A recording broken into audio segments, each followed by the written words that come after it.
దేవుడు నాకు ఎంత చక్కని వాగ్దాటిచ్చాడు. ఎంత చక్కగా నేను పాటలు రాయగలను, కొద్దో గొప్ప పాడగలను, వాక్యం చెప్పగలను.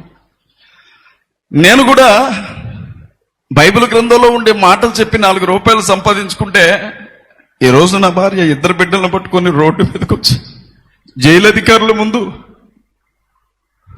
చేతులెత్తి దండం పెట్టాల్సిన గతి పట్టేదా అని అనిపించినప్పుడు ఏడ్చాను. ఇంకెప్పుడన్నా నన్ను జైల్లో పెడితే నా భార్య ఏడ్చింది, నా బిడ్డలు ఏడ్చారని చెప్పొద్దు. నేను చెప్తున్నా, ఇవాళ మన బతికి ఎలా ఉందో తెలుసా?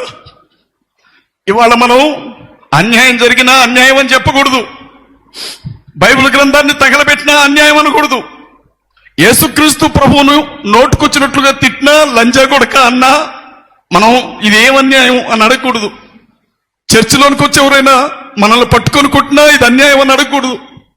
మీ ఓటు హక్కు తీసేస్తామన్నా ఇది అన్యాయం అనకూడదు.